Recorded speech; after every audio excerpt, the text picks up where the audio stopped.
Hi guys, welcome to my channel. नोंथांमोनखौ आंनि चेनेलाव बरायनाय जाबाय। स' दिनै आं नोंथांमोननि सिगाङाव मोनसे गोदान भिडिअ लानानै फैलायबाय। बे भिडिअआव आं नोंथांमोननो खोन्थागोन माने जिअ'आ जोंनिया फ्रि डेटा होबाय दं। दहाय फुंनिफ्राय होदों। आं बेखौनो इउज खालामबाय दं। जोंनियाव एयारटेल नेटवर्कआ मैयानिफ्रायनो हरनिफ्रायनो एकदम प्रब्लेम होबाय दङ।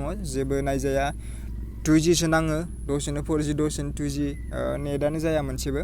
ओंखायनो आं माने जायैखाय जिअ'आव फ्रि होदों नामा होननानै जिअ'आव नेटनि माबाखौ चेन्ज खालामनानै नायदोंमोन आरो ओमफ्राय नायनायाव आं नुबाय जिअ'आव मा इन्टारनेट फ्रि होबाय दङ।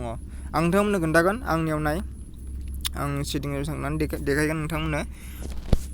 दासिमबो आं मा जिअ'नि माबाखौनो इउज खालामबाय दं, नोंथांमोनखौ नुनो मोनगोन। नाय गाहायाव नाय इन्टारनेट नुदोंना नोंथांमोना? इन्टारनेटआ आंनिया नै जिअ' 4G बेसो आंनिया मा सोलिबाय दं। आं दा जिअ'खौनो इउज खालामबाय दङ। स' नाय नोंथांमोना, आंनियाव जेबो प्लेन गैया। आं नोंथांमोननो खिन्थागोन रिसार्ज सोनायनि जेबो माबायानो गैया। नोंथांमोननो आं देखायगोन नै मा जिअ' एपआव थांनानै नुदोंना नै नोंथांमोना U don't have any plan. आं रिफ्रेसबो खालामना देखायगोन नै, रिफ्रेस खालामबाबो नाय नोंथांमोना नै नुदोंना U don't have any plan नै नुदोंना?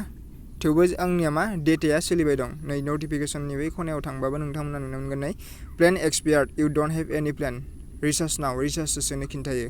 स' नोंथांमोना खालामनानै ला, जिअ'आ मा डेटा फ्रि होबाय दङ। नोंथांमोना बयबो खालामना ला। जुदि सोरनावबा जिअ' सिम दङब्ला, सोरनाबा जुदि एयारटेलफोरा नेटवर्क प्रब्लेम होदोंबा बा डेटाया नोंथांनि लिमिटनि बारबायब्ला, नोंथांमोना जेबो माबा खालामनो हायाखैब्ला जिअ'आव माबा खालामनानै हो डेटाखौ, होमबानिया जागोन।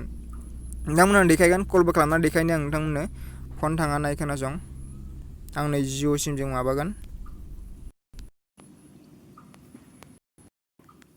কল কৰিবলৈ আপোনাৰ তাত কোনো বৈধ ৰিচাৰ্জ প্লান নাই। অনুগ্ৰহ কৰি শীঘ্ৰেই ৰিচাৰ্জ কৰক। नुबायना, खोनाबायना? जेबो आंनाव प्लेन गैया रिचार्ज, थेवबो आङो नै जिअ'जोंनो इउज खालामबाय दं डेटाखौ। नायदोंना नै गोजौआव नोंथांमोना नुनो मोनगोन डेटानि माबायाव नुदोंना नै जिअ' 4G। आं इन्टारनेटखौबो माबा खालामना देखायनि, इउटुब मोनसे खुलिनानै देखायनि नोंथांमोननो। नोंथांमोना नायनो हागोन। नायदो नै अपेन जाबायना, गासिबो जाजोबो। जिअ'आ माने फ्रि माबा होबाय दं। नोंथांमोना नाय, आं आंनि माबाखौनो खुलिना देखायनि। एसे नेट स्ल' बिदिनो नै नोंथांमोनखौ आंनि चेनेलाव बरायनाय जाबाय। स' दिनै आं नोंथांमोननि सिगाङाव मोनसे गोदान भिडिअ लानानै फैदों। स' नोंथांमोना इउज खालाम, जिअ'खौ इउज खालामनानै नाय। स' भिडिअआ दिनैना बेखिनियानोमोन, नोंथांमोननो आं देखायबाय। स' भिडिअखौ मोजां मोनोबा नोंथांमोना चेनेलखौ साबस्क्राइब खालामनानै हो आरो लोगोफोरजों शेयार खालामनानै हो। स' गोजोननाय थाबाय।